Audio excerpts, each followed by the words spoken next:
myöskin ensimmäisiä tradeja, niin monesti puhutaan, että treidaamisessa pitäisi olla niin joku tietty X määrä rahaa ennen kuin sä pystyt treidaamaan.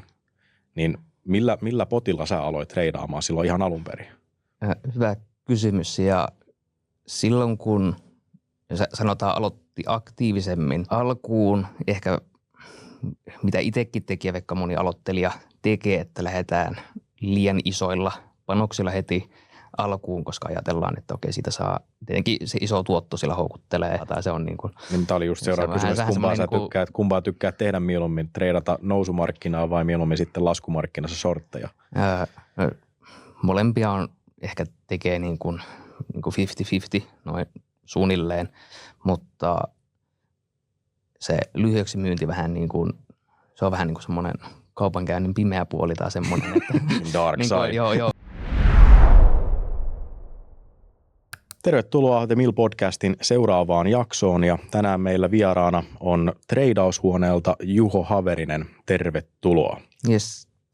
Kiitoksia ja kiva olla täällä. Kyllä. Ja tänään niin kuin treidaushuone nimikin jo kertoo, niin tänään puhutaan treidaamisesta, treidaamisen psykologiasta ja jotta saadaan tähän hyvä startti, niin kerro Juho hieman, sä oot nyt ensimmäistä kertaa meidän podcastissa, niin kerro vähän taustaa itsestäsi, mitä sä oot tehnyt ennen treidaamista ja miten sä kiinnostuit siitä? Joo. Jos suht tiivinä koittaa pitää, niin alkujaan niin kuin Itä-Suomesta kotoisin, sitten PK-seudulla asunut, nykyisin Espanjassa majaillut toista talvea siellä viettämässä ja sijoittamiseen voisi sanoa, että ehkä niin kuin lapsesta asti on niin kuin jollain tapaa sijoittaminen kiinnostanut ja niin kuin kiinnostanut niin kuin talousmaailma ja sijoittaminen ja ollut niin kuin jo sieltä teiniästä asti on niin kuin pitkäkestoista tämmöistä kustannustehokasta indeksisijoittamista tehnyt niin kuin kesätöistä, kun sai palkkaa. Se kiinnostus on ollut sieltä asti ja 2014 noin suunnilleen, niin vastaan tuli niin kuin aktiivisempi kaupankäynti, jotain YouTube-videota netistä tuli vastaan. Siihen aikaan oli niin kuin ulkomailla jotain niin kuin sisällöntuottajia ja tämmöisiä, jotka teki. Ja sitten sieltä tuli niin kuin kiinnostus ja siinä muutaman vuoden niin kuin, vähän niin kuin kokeili asioita, tutki asiaa, vähän niin kuin kävikin niin kuin kauppaa niin kuin ihan kokeilumielessä. Ei sitä mitään tullut silloin. Ja 2016 sitten, kun menin opiskelemaan liiketaloutta AMKkiin, ja siellä oli tietenkin silleen enemmän henkisiä ihmisiä niin kuin kiinnostaa Kyllä. talous ja business ja niin kuin tämmöinen maailma. Ja siellä sitten niin kuin enemmän nousi se ehkä niin kuin mielenkiinto niin kuin sijoittamiseen ja tälleen. Ja paljon niin kuin luokkalaisten kanssa palloteltiin just niin kuin kaikkea sijoituskeissejä, että vaikka mihin voisi sijoittaa ja kaikkea tämmöistä. Ja sitten siinä kun oli tutkinut sitä niin kuin aktiivisempaa kaupankäyntiä, niin sitten se, niin kuin, että mä vähän niin kuin otan enemmän tosissaan sen. Ja 2016 aika lailla alkoi niin kuin, voisi sanoa, että niin kuin aktiivisesti käymään kauppaa tai siitä tuli semmoista pitkäkestoisempaa tai niin kuin siihen panosti enemmän aikaa, että se oli säännöllisempää. Ja no siitä oikeastaan tähän päivään asti sitten ollut niin kuin tuossa skeneessä niin kuin aktiivisesti mukana. Tietenkin opiskelujen jälkeen sitten oli niin kuin palkkaduunissakin. Sitten pankkipuolella oli hetken ja sitten muutaman vuoden ennen kuin lähti palkkatöistä kokonaan pois, niin sitten olin tuommoisessa kiinteistösijoitusyhtiössä sitten täällä PK-seudulla muutaman vuoden ja sitten tuli semmoinen tilanne, että oli niin kuin hyvät lähtökohdat sitten, että okei nyt toi niin kuin kaupankäynti alkaa olemaan sitä dataa niin kuin siinä pohjalla, että niin kuin uskallisin niin kuin luottavaisin mielin niin kuin lähteä niin kuin palkkaduunista pois ja sillä tiellä nyt niin kuin edelleen. Sillä tiellä olet edelleen. Jep. Ennen kuin mennään tarkemmin, tänään puhutaan kyllä niistä työkaluista, erilaisista strategioista puhutaan vielä tarkemmin, mutta itselläkin joku hyvin samanlainen tausta on ollut siellä kiinteistöpuolella, asuntopuolella, on ollut myöskin pankissa töissä ja olen toki itsekin miettinyt sitä treidaamista ja olen sitä kokeillut. En toki ihan niin kuin päivätreidaamista, siihen ei ole riittänyt aika missään vaiheessa tai sitten ehkä uskallus, mutta mennään sen verran taaksepäin, että silloin kun sä oot aloittanut tekemään ensimmäisiä sijoituksia, myöskin ensimmäisiä tradeja, niin monesti puhutaan, että treidaamisessa pitäisi olla niin joku tietty X määrä rahaa ennen kuin sä pystyt treidaamaan. Niin millä potilla sä aloit treidaamaan silloin ihan alun perin? Hyvä kysymys. Ja silloin kun sanotaan aloitti aktiivisemmin, mä olin jo niin kuin monta kesää tehnyt kesäduunia ja niin kuin säästänyt siitä paljon ja osa mennyt sijoituksiin. Ja siinä oli jo aika hyvä potti alkoi olemaan niin kuin siinä alkuvaiheessa. En nyt ihan täysin summaa muista, mutta kuitenkin kymmenistä tuhansista puhuttiin silloin ja tietenkään en silloin sanotaan osannut mitään ja silloinkin sitten olin enemmän just niin kuin Bitcoin. Niin kuin Bitcoinilla kävin kauppaa ja niin kuin muilla. Taisi ollut seuraava kysymys just se, että millä sä aloitit, joo, koska se on myös mielenkiintoista. Ja myöskin myöhemmin puhutaan siitä, että millä treidataan, onko siellä monia eri instrumentteja vai onko se tietyllä tavalla, kun yhden oppii tuntemaan, niin onko se sitten sitä.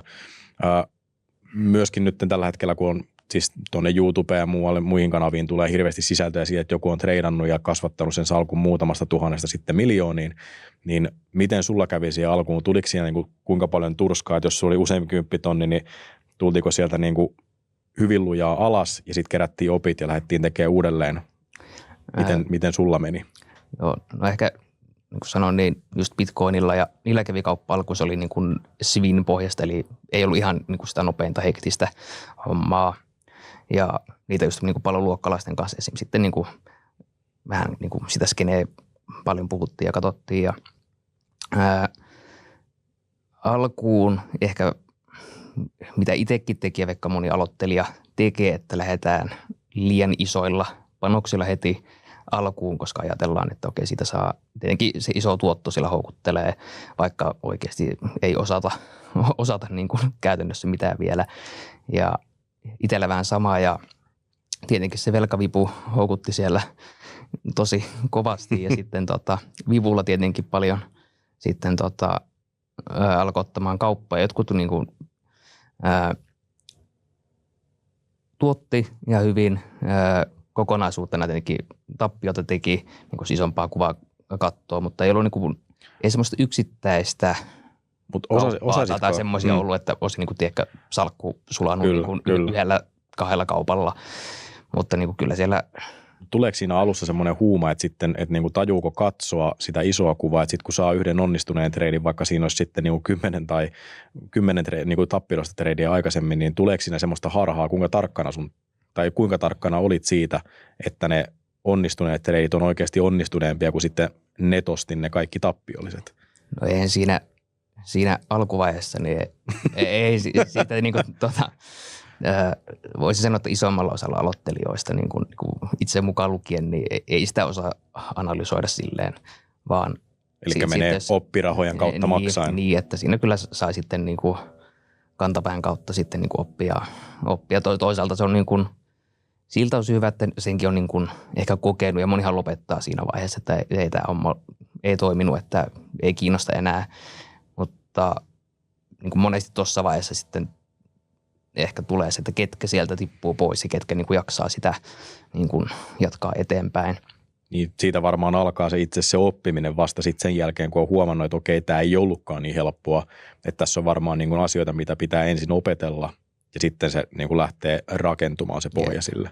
Jep, just näin. Ja tästä oikeastaan nyt aasinsiltana tuossa oli taustaa, niin siirrytään seuraavaksi nimenomaan siihen aiheeseen, että mitä strategioita sä käytät, koska aikaisemmissa podissakin ollaan keskustellut treidaamisesta ja onko se helppoa, onko se vaikeaa. Ymmärrys ja ehkä uskallus siihen treidaamiseen on aika vähäistä, mikä nyt on niin kuin oma kokemus. Voi olla, että olen täysin väärässä, kuulijat saa sitten päättää sen, mutta Onko sulla jotenkin tiettyjä strategioita, mitä sä käytät tai toistuu, ja onko jotain sellaisia strategioita, mitkä sä oot jättänyt kokonaan pois? Miten sä teet sitä treidaamista ihan käytännössä? No voisi sanoa, että se on tietenkin muuttunut vuosien aikana, että esim. Mitä nyt tekee tai tässä niin viimeisten vuosien aikana, niin kuin miten se kaupankäynti nyt on, niin on se ihan toisenlaista, mitä se oli silloin alussa. Ja niin kuin jälkeenpäin katsoo, niin se alkutekeminen on ollut ihan niin kuin enemmänkin lottoamista tai vähän niin kuin semmoista hakuammuntaa. Sitä tietenkin luulee siinä vaiheessa, että osaa kaiken, mutta ei osaa. Mutta niin kuin nykyisin, tai niin kuin jo pidemmän aikaa, niin kuin useamman vuoden ajan, se pääfokus on niin kuin hyvin nopeassa kaupankäynnissä, niin kuin puhutaan skalppauksesta. Eli nopeimmilla voi olla niin kuin sekunneissa ne kaupat, kun avataan ja suljetaan tai joitain minuutteja. Se on niin kuin se pääfokus itselle ja se ehkä niin kuin tulee sieltä, kun silloin tutustui niin kuin alaan, niin siinä niin kuin ehkä yksi ajatus, mikä siinä kiehtoi niin kuin tuossa niin kuin aktiivisessa kaupankäynnissä, että sä voit käyttää vaikka 2 tuntia tai tunnin tai niin tämä oli just se kysymys, että jos sä teet tommosia nopeita treidejä, skalppaat, niin pystytkö sä periaatteessa tekemään niin kuin päivän tavoitteen täyteen niin kuin vartissa tai tunnissa? Jep, just näin. Ja niin kuin itse esimerkiksi niin jenkkiavaukseen fokusoituu, niin hyvin monesti se niin kuin valmistautuminen siihen avaukseen kestää pidempään, mitä se itse niin kaupankäyntisessio, että mä oon siellä niin kuin ostamassa, myymässä, vaan se voi olla nopeimmillaan vaikka 15 minuutissa niin kuin päivän niin kuin päivän työt tehtynä. Niin, että tuottotavoite on saavutettu tai sitten tulee vaikka muutamat tappiot ja niin kuin laittaa sitten koneen kiinni tai on sitten joku muu niin kuin esimerkiksi sääntö tai joku tämmöinen, mistä sen niin kuin, että okei, päivän kaupat siinä ja joskus tulee niin kuin tehtyä sitten niin kuin vaikka 2 tuntia kauppaa tai tälleesti, mutta se pääfokus on kuitenkin siinä niin kuin ehkä eka puoli tunti niin kuin jenkkiavauksesta. Se on niin kuin, mitä eniten tekee. Nykyisin tietenkin sitten on pikkusen enemmän kanssa niin kuin, tulee otettu niin kuin äänestä, voisiko sanoa tavallisia päiväkauppoja, että ne voi olla vaikka tunninkin auki tai muutaman tunnin auki. Ja yleensä silloin, jos vaikka indeksiliike on semmoista, kun indekseillä yleensä niin kuin pääsääntöisesti veivaan. Taisi olla just seuraava kysymys, että mitä tavallaan instrumentteja sä käytät siihen treidaamiseen, koska instrumentteja on hurumykke tuolla markkinassa, niin mitkä ne on ja käytätkö sä tyyliin, niin kun onko sulla, voi olla, että mä oon täysin hukassa tämän asian kanssa, toki kun ne päivät treidaamista tee, mutta onko sulla tyyliin muutama 1, 2, 3 instrumenttia, mitä sä periaatteessa veivaat useimmiten vai onko sulla niin kuin, kerro käytännössä, miten sä valikoit niitä? No pääsääntöisesti, tai tonkin jos ehkä ajattelee silleen, että jos alkuun aloitin silloin niin kuin just bitcoinilla käymään kauppaa ja siinä skeneessä sitten menin vähän niin kuin indeksiin tai ehkä ensin niin kuin hyödykepuolelle, eli esimerkiksi öljyllä, maakaasulla ja sieltä sitten niin kuin indekseihin. Ja nykyisin niin kuin jenkki-indeksit on se, eli niin kuin S&P 500, Nasdaq on ehkä ne niin kuin kohdeetuudet, millä sitten käy kauppaa.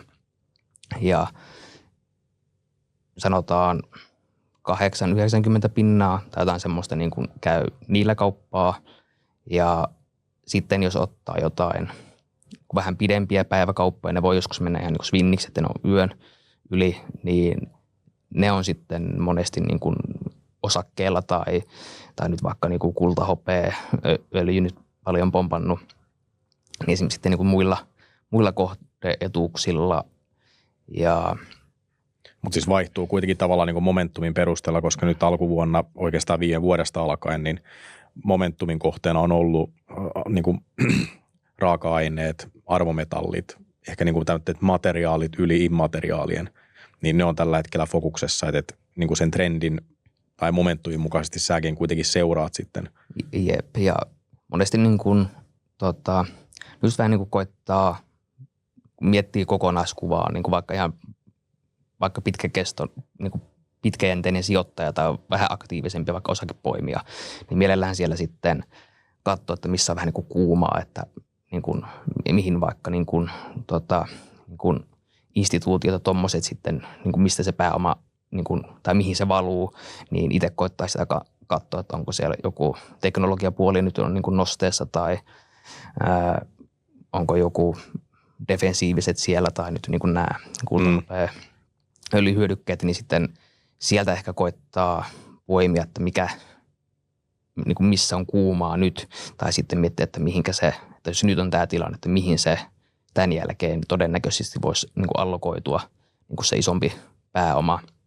Ja etenkin, jos vaikka indeksit on vähän, ei, sieltä ehkä löydy niin helposti paikkoja tai se hintaliike on, sanotaanko semmoista haastavampaa, englanniksi ehkä niin kuin puhutaan niin kuin semmoinen choppi, niin kuin se hintaliike, että oikein ota selvää, niin kuin, että mihin se menee niin kuin, ainakaan niin kuin isommassa kuvassa. Niin kuin nyt esimerkiksi indeksit vähän niin kuin seilaa ylös alas vähän niin kuin aika lailla paikallaan. Joo, kyllä. Niin silloin voi olla, että se on haastavampi monesti silloin niin kuin käydä niillä kauppaa.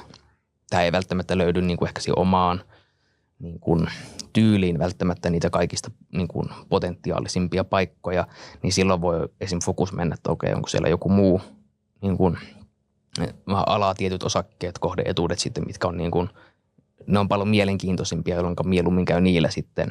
Onko se tälleen karrikoidusti, että ne missä löytyy niin kuin ehkä radikaalimpaa hintaliikettä? No joo, vois sanoa näin, että ja etenkin, että minkä näkee itse niin kuin omaan tyyliin niin kuin soveltuvammaksi tai sitten mikä toimii sen niin kuin oman tekemisen kanssa. Kyllä. Sitten sanoitkin tuosta, että on niin kuin tavallaan, että saatat saada niin kuin päivätavoitteen täyteen hyvin lyhyessäkin ajassa, mutta onko sellaisia hetkiä sulla tai niin kuin treidaajalla, että onko semmoisia hetkiä, nyt meillä nyt, jos käytetään esimerkkinä tätä vaikka nyt USA, Israel, Iran tilannetta, että voiko olla semmoinen hetki, että kannattaa odottaa, mihinkä suuntaan markkina menee, että tänään on päivä, että ei kannata treidata. Että se niin kuin voi mennä, että niin kuin istutaan käsien päällä ja odotetaan, että mihinkä suuntaan se voisi lähteä. Kyllä, ja niin kuin, etenkin jos miettii niin kuin esimerkiksi swinnejä, mitä niin kuin itsekin tulee kuitenkin otettua, niin etenkin semmoisten osalta sitten niin kuin mieluummin katsoo tai niin kuin ehkä odottaa hetken ja että vähän, että tulee ehkä se joku selko, että mihin suuntaan menee ja ehkä sitten jos menee siihen ihan niin kuin skalppaukseen, niin kuin nopeampaan kaupankäyntiin, niin siinäkin miten niin kuin itse tekee valmistautumiset ja niin kuin playbookin päivälle, niin silloinkin jos se ei niin kuin päivän aikana tai siinä avauksessa siitä vaikka tunti eteenpäin, niin kuin mikä ei toteudu, niin sitten on silleen, että kun ei mene ottamaan kauppoja vähän niin kuin, vaan sen takia, että nyt tuntuu siltä, että pitäisi joku kauppa ottaa, vaan se on niin kuin semmoinen psykologinen ehkä puoli vähän, että sä osaat niin kuin himmata silleesti. Niin, osaa olla myöskin ulkona markkinasta, jos on semmoinen fiilis, että nyt selkeästi kannattaa ehkä vähän katsoa, mihin toi lähtee menemään. Jep. Ja itse asiassa tuosta niin kuin seuraava teema on nimenomaan toi niin kuin mielenhallinta, riskienhallinta. Miten sä, niin kuin, jos nyt kysyy suoraan, niin mitenkä sä ihan konkreettisesti hallitset riskiä? Tai että kuinka vaikeaa on hallita tunteita, koska sekin on yksi riskienhallinta, erityisesti treidaamisessa. Jep. No teknisestä näkökulmasta tietenkin on niin kuin stop-lossit ja niin kuin kassahallinta, positiokoot, niin kuin tämmöiset ns. Voisiko sanoa semmoista vakioasiat, mitkä mun mielestä pitäisi jokaisella, niin kuin etenkin aktiivisella sijoittajalla niin kuin olla hallinnassa. Mielellään tietenkin, jos on vaikka niin kuin puoliksikin aktiivinen, niin vähän tietää, että milloin vaikka positiosta kannattaa sypätä pois, ettei sitten jää sinne, että se onkin kuukauden päästä -70% sitten joku osake tai jotain. Että osaisi hallita niin kuin. Vaihteleeko sulla se, että jos sä asetat stop-lossia, niin onko sulla aina joku tietty sama prosentuaalinen tavallaan tiputus, minkä sä asetat stop-lossiksi, vai vaihteleeko se kohteen mukaan, instrumentin mukaan? Swinneissä se yleensä vähän vaihtelee ihan senkin mukaan, että mikä kohdeetuus, että onko se miten volatiili, että liikkuuko se nyt vaikka 1% päivässä on vakioliike, joku niin kuin, vähän niin kuin joku pappaosake tai semmoinen, vai onko se sitten joku hyvin volatiililappu, että se voi 10 pinnan päivässä nousta, niin siellä tietenkin pitäisi sitä stoppia vähän miettiä sen mukaan, että sä et heti niin kuin ekasta liikkeestä osu stoppiin ja sitten lähtee oikeaan suuntaan, niin siellä ehkä sitä vähän sen mukaan katsoo ja yleensä siellä on sitten tietenkin joku tekninen taso tai joku tällaista, ne saa niin johonkin loogiselle tasolle, että sä et vaan summan mutikassa heitä niitä ja sitten niin kuin nopeimmissa kaupoissa, skalpeissa yleensä on suhteellisen vakio stoppi tai vakiostopit. Vähän tilanteesta poiketen voi olla, niin kuin itselläkin on niin kuin muutamia näissä vakiostoppeja, mitkä on niin kuin esiasetettu valmiiksi niin kuin, alustalle. Että jos mä laitan toimeksiannon sisään, se täyttyy, niin siellä tulee automaattisesti niin kuin tietty stoppi niin kuin taso, vähän sen mukaan, minkä mä oon niin kuin sieltä niin kuin tallentanut sinne. Ja siellä tietenkin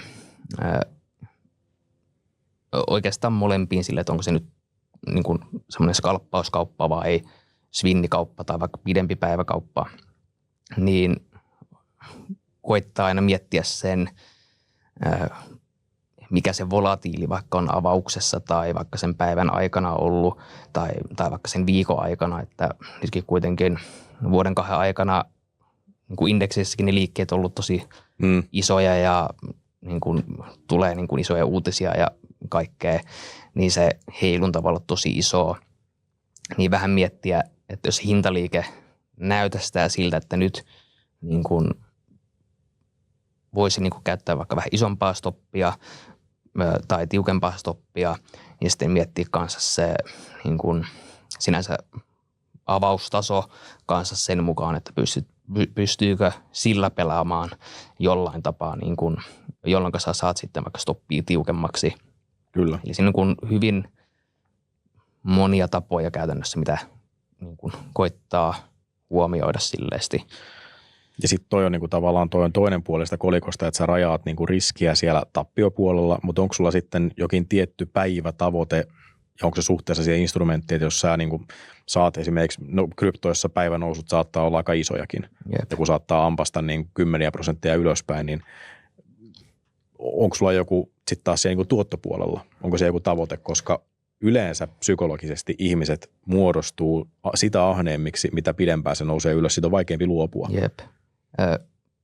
Yleensä aina kaikkiin kauppoihin, tai no lähtökohtaisesti kaikkiin kauppoihin, niin kuin esimerkiksi niin kuin alustalla niin kuin vakioasetukset, että jos siellä on vaikka stoppi tietyllä tasolla, niin siellä on sitten niin kuin tavoitetaso sitten on tietyllä tasolla automaattisesti asetettu. Eli mun ei pidä sitä niin kuin siellä lähteä manuaalisesti niin kuin miettimään. Tietenkin miettiä nyt se kokonaistilanne, millaista se hintaliike on ja tälleesti, että minkälaista tuottoa nyt tästä lähtisi hakemaan. Ja siihenkin sitten voi, tai niin kuin mitä tulee käytettyä, että vähän, että minkä kokoinen se positio on, että onko, niin kuin sulkeeko vaikka osissa sen position, että siellä on vaikka useampi niin kuin hintataso, missä niin kuin voitolla sulkee sen, tai sitten jos vaikka sulkisi niin kuin sen koko position silleen, että tuossa on se tuototavoite, mitä hakee, se positio sulkeutuu siinä, niin sitten voi olla sen jälkeen, jos se niin kuin hintaliike näyttää, että okei, tämä nyt vielä menee niin kuin oikeaan suuntaan, tämä näyttää kivalle, niin sitten voi olla, että onko siellä joku toinen paikka, missä vähän niin kuin avaat niin kuin uuden position sinänsä vähän niin kuin sinänsä samalla logiikalla, millä se ekaakin, että sitten niin kuin hyppää uudestaan mukaan siihen. Kyllä.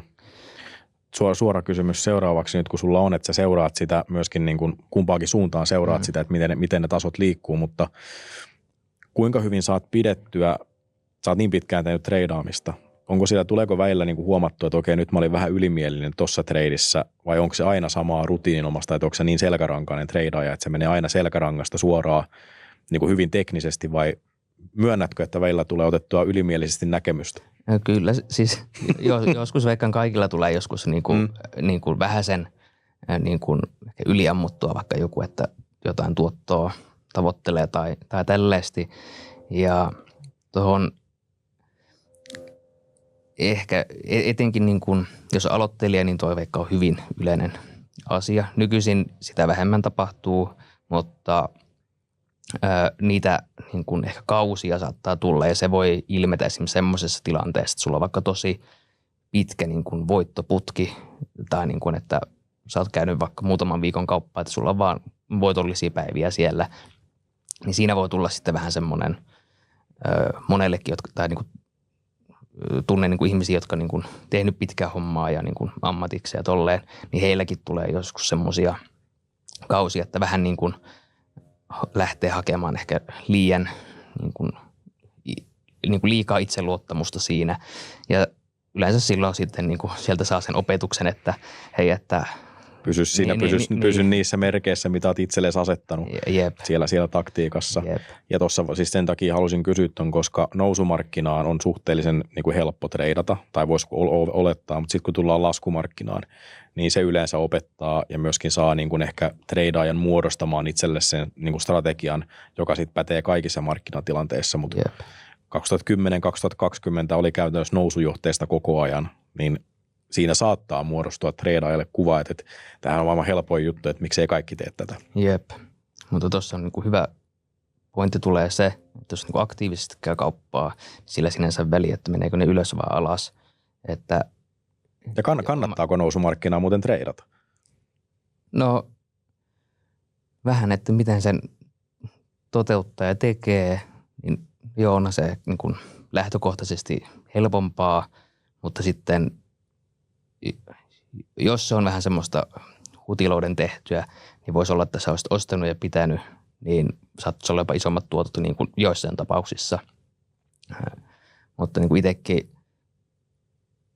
monesti niin kuin lyhyeksi myy, että hinnat menee alaspäin, sä teet niin kuin sillä tuottoa, niin se on monesti itsestä jopa niin kuin sinänsä mukavampaa. Tai se on niin kuin, niin, tämä oli just seuraava kysymys, että kumpaa tykkää tehdä mieluummin, treidata nousumarkkinaa vai mieluummin sitten laskumarkkinassa shortteja? Molempia on ehkä tekee niin kuin 50-50 noin suunnilleen, mutta se lyhyeksi myynti vähän niin kuin, se on vähän niin kuin semmoinen kaupankäynnin pimeä puoli tai semmoinen, että dark side. Niin kuin, joo, on kuullut, että mitä ihmiset ulkomailla on tosi niin kuin nimennyt niin se on jotenkin semmoinen omasta mielestä silleen mielenkiintoinen ja en tiedä niin kuin osittain hauska tapa, koska silloin sä menet johonkin Xään tai johonkin ja kaikki on paniikissa, niin sitten itsellä, jos on siellä sitten joku positio, niin sitten, että hei, tämähän menee ihan mukavasti, niin se on silleen mukava, mutta siinä taas tulee se iso niin kuin heitto niin kuin pitkäjänteisen sijoittajan tai niin kuin, vaikka on niin kuin, mietit puolen vuoden päähän vaikka jotain ostoa, niin siellähän se on sitten niin kuin hankalampaa. Kyllä. Ja jotta saadaan tästä myöskin, tässä on tullut hyviä konkreettisia neuvoja ja ideoita. Tässäkään podissa muuten ei anneta mitään sijoitusneuvontaa, jokainen tekee päätökset itse ja työkaluista myöskin päätökset itse, mutta jos sun pitäisi nyt antaa, että nyt jos katsotaan taaksepäin, Juha aloittaa nyt treidaamisen, niin onko 1, 2, 3 erilaista työkalua tai mitkä on ne vinkit, mitä sä antaisit aloittavalle treidaajalle, jotta se olisi niin kuin mahdollisimman simppeli se liikkeen lähtö. Sitten sä voit jatkana niin kuin tehdessä sitä vuosia, sä opit ja tiedät, mitkä sopii itselle, mutta treidaaminen kiinnostaa monia. Mitkä olisi ne muutamat vinkit, millä pääsee hyvin liikkeelle? Sen ehkä sanoisin, että mitä moni aloittelija tekee, mitä itsekin tein silloin alussa, niin opetellaan niin kuin tekninen analyysi ja uskotaan, että se on se kaiken, se on joku kultainen asia, vaikka todellisuudessa se ei ole. Se on vain niin kuin työkalu, vaan niin kuin aloittelijalle ehkä niin kuin semmoinen, tai jos lähtee, niin ajattelisi teknistä analyysiä vaan niin kuin yhtenä työkaluna ja siellä on loppuunsa se isompi tylsä asia on sitten fundamentit ja niin kuin kokonaiskuva ja kaikki tämä, mitä niin kuin ehkä tavallisessa sijoittamisessa niin kuin enemmän katsotaan, että miten tulokset, yhtiöiden tulokset ja millaisena ne tulee ulos ja miten on vaikka inflaatiot ja keskuspankkien päätökset, niin kuin semmoinen kuiva data vähän niin kuin, mikä ei tietenkään ole niin kuin houkutteleva, niin kuin, jos haluat, että sä käyt nopeata kauppaa, niin koittaisi hahmottaa sieltä sen tai niin kuin muistaa sen, ne ottaa niin kuin huomioon tai opetella, niin kuin miten loppupeleissä talous niin kuin toimii, mitkä asiat vaikuttaa mihinkin. Tekninen analyysi, se on hyvä. Siitä niin kuin nettihan pullollaan kaikkea tietoa, siitä osa nyt voi olla. En tiedä, onko miten hyvää tai luotettavaa. Itse ainakin on kauhistellut sitä, että joka paikassa sanotaan, että sulla on tässä tämmöinen strategia, seuraa näitä kynttilöitä, sitten sulla on tämmöisiä malleja. Itse on niin kauhistunut ja todennut, että sen takia se ei ole itselle semmoinen, ainakaan tällä hetkellä vielä, ei ole niin kuin, ihan aikaresurssin vuoksi ei ole mahdollista lähteä niin kuin aktiivitreidaajaksi. Mutta just sen takia, että kun siellä on toki niin kuin momentum treidaamiselle on mahdollisuuksia ja itse kun on tehnyt sitä, niin siihen vaikuttaa mun mielestä enemmän trendit, se makrokuva ja ne fundamentit. Ja kun jossain niin kuin, mitä itse on huomannut, niin jos sä kerran teet tavallaan sen duunin, että sä opettelet ne perusjutut sieltä, mitenkä talous toimii, mitenkä korot vaikuttaa, miten geopolitiikka voi vaikuttaa ja lukee uutiset, niin sitä kautta pääsee jo aika syvälle, että miksi maailmassa tapahtuu asioita niin kuin tapahtuu. Ja sitten pääsee aloittamaan vaikka sillä swingi- tai momentum-treidaamisella. Jep, just näin. Ja niin kun fundamentit, kokonaiskuva, tekninen analyysi, siitä niin kuin ainakin pohjat opettelisi, miten se toimii, tätä niin kuin, mikä se pohja siellä on, että miksi sitä tehdään, miten niin kuin semmoiset ns-tavalliset jutut siellä niin kuin toimii. Ei välttämättä kannata just jotain, että on joku maaginen työkalu tai tällaisesti, mikä antaa sitten jotain. Ei ole mitään tiettyä yksittäistä Pandoran lipasta, mikä avaa sitten koko sen maailman. Jep, niin se. Ja sitten kolmantena niin kuin ehkä isona teemana sitten niin kuin psykologia. Eli sekin on semmoinen kuiva aihe niin kuin aloittelijalle, mutta siihen kun osaisi panostaa niin kuin alusta alkaen, niin sanoisin, että vuosia säästää niin kuin siinä niin kuin oppimispolussa. Kantapään kautta oppimisessa. Niin se ja tietenkin sitten ihan kauheasti vaan sä katsot sitä tietokoneen näyttöä, miten se hinta liikkuu siellä, hintaliikkeen opettelu ja niin kuin tunteja siihen alle tosi paljon. Kyllä. Mutta siinä niin kuin ehkä tuommoiset isot teemat ehkä, mistä niin kuin lähtisin liikkeelle ja niin kuin mikä olisi veikkaan, jos mietin kun omaa niin kuin polkua tässä, niin se olisi, sen kun olisi heti alussa tajunnut niin kuin tuommoisen isomman kokonaisuuden, että siihen vaikuttaa useampi asia kuin vaan se joku tekninen analyysi, mitä tietenkin alussa niin kuin opiskeli tai niin kuin opetteli, vaan niin kuin karrikoidusti piirretään viivoja suuntaan ja toiseen, mutta sitten jos sä ymmärrät kokonaiskuvaa ja taustaa, niin ei se tekninen analyysi yksistään riitä. Jep, just näin. Sitten oikeastaan, jotta niin kun ihmiset pääsisivät myöskin oikeasti, saisi sen tiedon, mistä lähtee opettelemaan, niin puhutaan vähän treidaushuoneesta. Milloin sä oot aikanaan sen perustanut ja mitkä on ne tavallaan ne intressit sen perustamiseen? Joo, olikohan se 2023 vai milloin mä sen laitoin.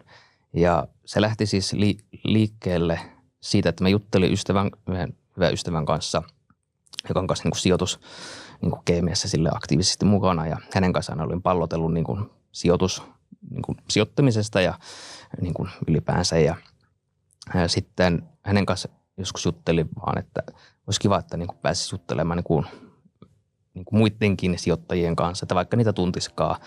Ja sitten hän oli silleen, että hei, että toi niin kuin Suomesta puuttuu tuommoista, tai että tietenkin on niin kuin niin kuin X:ssä on tietenkin ja niin kuin on keskustelupalstoja tälleesti. Sekin on vähän, mitä itse silloin tutkin, niin vähän hajallaan siellä täällä niin kuin tietoa tai jossakin Facebookin keskustelupalstalla se voi olla sitten se tieto vähän laidasta laitaan. Jokainen käy vähän huuteleen siellä täällä, että no mä teen näin ja Jep. Mä teen näin. Ja se niin kuin idea käytännössä lähti siitä. Nimi tulee sitten käytännössä siitä, kun sinne huone, että olisi niin kuin ihan fyysinen huone.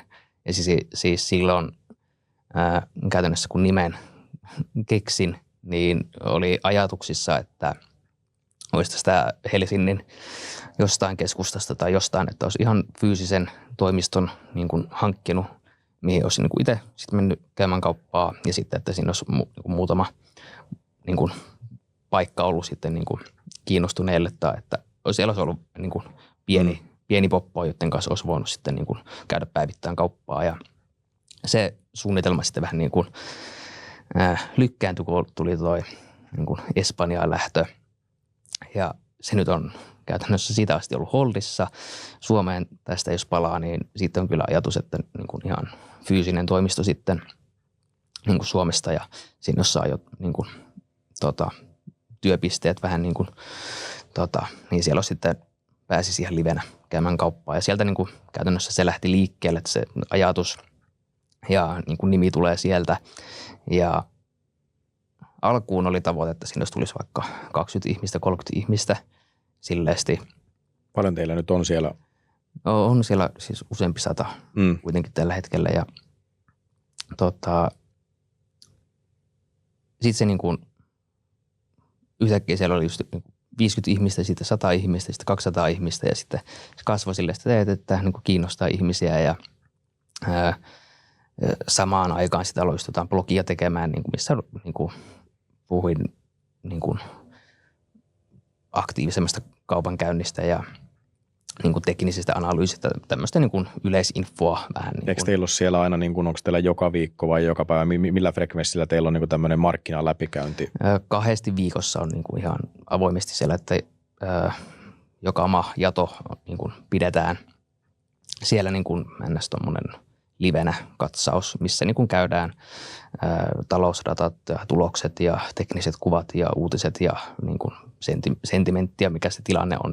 Eli sitä kautta pääsisi periaatteessa aika helposti niin kuin katsomaan ja seuraamaan, että mitä markkinassa tapahtuu ja minkälaista keskustelua treidaajien kesken niin käydään. Jep, käytännössä niin kuin, tälläkin viikolla tuossa maanantaina oli ja niin kuin viikoittain ne ja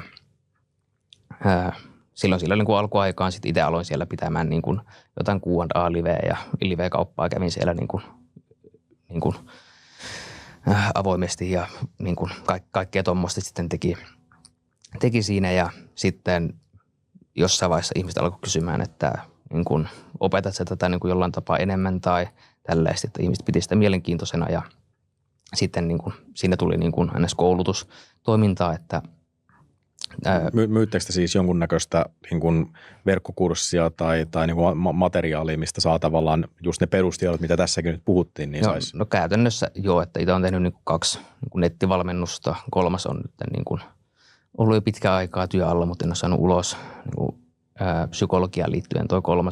Markkina on liian kuuma ja mielenkiintoinen ei ehdi. Jep. Ja sitten on niin kuin muutama e-bookki tullut tehtyä ja tuommoista niin kuin opetussisältöä ja niissä, minkä on halunnut pitää toisenlaisena, kun se netti menee katsomaan tuommoisia, niin sehän on niin kuin ihan pullollaan.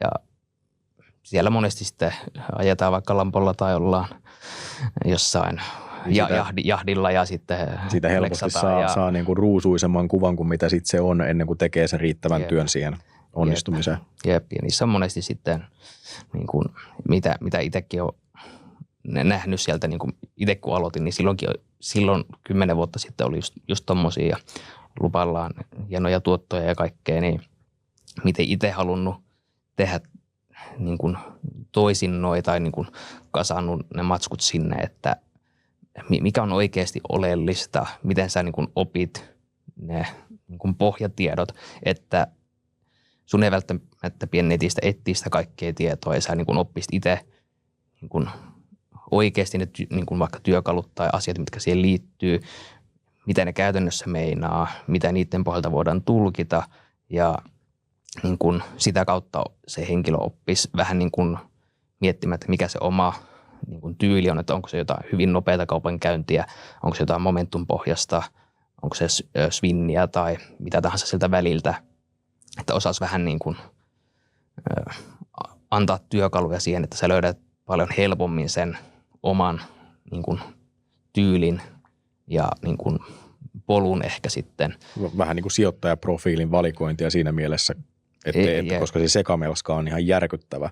Siitä on ympäri nettiä, niin toi on niin kuin äärimmäisen hyvä, jos treidaushuoneelta löytyy joko sitten siellä niin kuin Discordissa tai sitten teidän verkkosivuilta materiaaleista, niin löytyisi semmoinen, että mistä voi niin kuin hiukan jo tunnistaa itse, että minkälainen voisi olla treidaajana. Jep, ja niin kuin, että oppisi ne niin kuin oikeasti hyödylliset pohjatiedot, mitä niin kuin itse on niin kuin kantapään kautta niin kuin monta juttua joutunut niin kuin opettelemaan.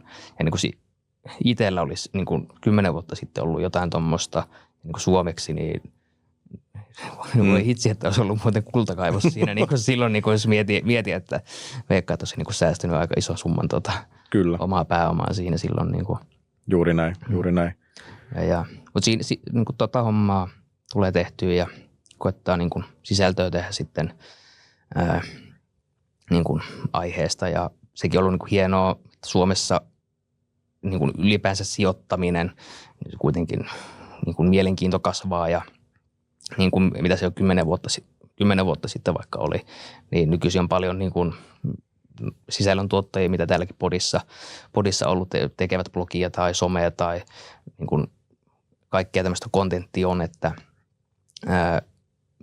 mikä on Suomessa ehkä ollut vähäistä, niin kuin mitä niin kuin ulkomaille katsotaan, niin silleen haluaa itsekin olla niin kuin silleen siinä niin kuin filosofiassa vähän mukana, että Suomessa niin kuin ala kasvaisi ja tällaisesti. Niin. Ja ymmärretään ehkä, että se ei ole pakko olla päivätreidaamista, mitä tekee, vaan siellä on niin kuin aidosti mahdollisuuksia.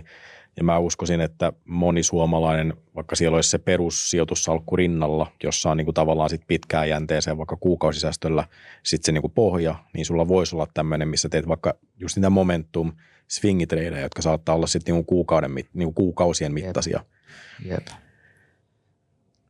Ja toikin niin kuin, ihan tässä viime aikoina, mitä niin kuin miettinyt, että sinänsä tuo homma lähti vähän silleen, tuo yhteisö ja niin kuin kaikki lähti vähän niin kuin vaan ideasta ja se sitten niin kuin kasvoi silleen puolivahinnossa.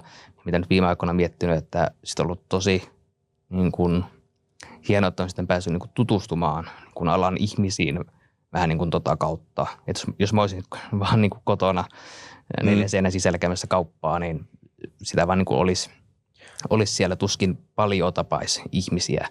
Ja myönnätkö, että opitko vielä sitten, jotka tulee uusina treidaan ja ne oppii niin kuin eri tekniikoita, eri strategioita, niin opitko sä niissä keskusteluissa tai ajatuksen vaihdossa, niin tuleeko sullekin semmoisia vielä monien vuosien jälkeen, että hemmetti, toihan itse asiassa, miksi mä oot itse tajunnut tuota?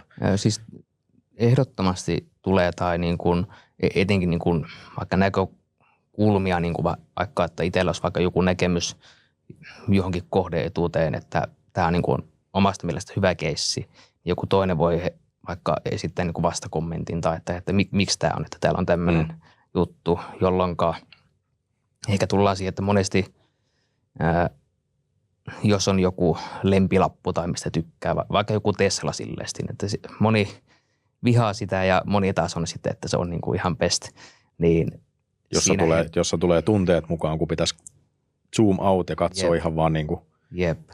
Ja monesti silloin, jos sulla on joku vahva näkökanta johonkin, niin sähän vaan katot joko niitä negatiivisia tai positiivisia asioita. Sä niin kuin sivuutat kaikki niin kuin vastakkaiset, niin sitten just, että saa ehkä niin kuin, joku oikeasti sitten sanoo, että hei, mä oon tätä mieltä, että oot sä miettinyt tämän, sitten se osittain pakottaa vastaamaan siihen, jolloin se saa sut ajattelemaan niin kuin ehkä sitä toista näköpuolta tai silleesti, joka taas sitten jeesaa siinä niin kuin omassa tekemisessä. Niin kuin Kyllä. Ehdottomasti. Itselleni tästä hyvä esimerkki Bitcoinista vuonna 2015, kun kuulin ensimmäisen kerran, niin puhtaasti vastaan, ei ikinä, monopolirahaa, ja nyt ollaan alalla töissä, niin jossain vaiheessa ymmärsin se, että niin kuin vaikka itse aktiivisesti treidaa, teen välillä jonkunnäköisiä swingitradeja, mutta se ennakkoluulottomuus, mitä näissäkin podcasteissa on monesti peräänkuulutettu, niin markkinassa kuin markkinassa, kohdeetuudessa kuin kohdeetuudessa saattaa olla vaihtoehtoja, niin otan ne ennakkoluulot pois ja keskustele vapaasti sitten eri asiantuntijoiden tai niin kuin treidaajien kanssa. Jep. Ja toikin niin kuin, jos mun mielestä jos joku sijoittaja tai on se vaikka aktiivinen päiväkauppias tai tällaista, jos se ajattelee, että se osaa ihan kaiken mahdollisen, niin sitten on ehkä vähän ego liian isona siinä, että itsekin on niin kuin aina mielellään avoin oppimaan uutta ja saamaan niin kuin näkökulmia tollesti, koska se vie taas niin kuin omaa tekemistä eteenpäin. Niin kuin, tietenkin osaa sitten suodattaa ehkä sen, että onko se nyt ihan oikeasti hyödyllinen asia vai Kyllä. ei, mutta niin kuin pysyy semmoinen jatkuva oppiminen ja miten niin kuin alakin kehittyy tässä, että tämä on kuitenkin ihan toista, mitä se oli 10 vuotta sitten, niin jos nyt tekisi samalla tavalla asioita kuin 10 vuotta sitten tai että niillä työkaluilla, mitä silloin oli, niin kyllä sanoisin, että osittain on ehkä jäljessä, mihin tämä ala on niin kuin muuttunut tai että sä voi tehdä paljon helpommin tai fiksummin asioita niin kuin nykyaikaisilla työkaluilla tai asioilla. Kyllä, kyllä. Hei, tässä oli tänään paljon asiaa koosteena, niin kannattaa ehdottomasti, hänen voi ottaa yhteyttä teidän verkkosivujen kautta, käykää ihmeessä tutustumassa ja liittymässä myöskin sitten treidaushuoneen yhteisöön ja keskustellaan markkinasta lisää seuraavassa podissa. Tervetuloa myöskin uudelleen mukaan. Kiitos sitten kun sieltä Espanjasta tulet uudelleen tänne päin, toivottavasti seuraavalla kerralla vähän aurinkoisempaa. Toivotaan. Mutta tosiaan niin jokaisen kannattaa niin kuin pohtia. Treidaamisessa on monia eri sävyjä, erilaisia profiileja, niin treidaushuoneen kautta löytyy sitten niistä lisää tietoa. Eipä tällä kertaa sen enempiä. Minä kiitän. Tämä oli oikein hyvä ja jatketaan seuraavissa aiheissa, seuraavissa jaksoissa. Kiitoksia. Kiitoksia. Sijoittamiseen liittyy aina taloudellinen riski. Sijoituskohteiden kuten osakkeiden, ETF-rahastojen ja kryptovarojen arvo voi markkinatilanteesta riippuen nousta tai laskea ja sijoittaja voi menettää sijoittamansa pääoman osittain tai kokonaan. Historiallinen kehitys ei ole tae tulevasta tuotosta.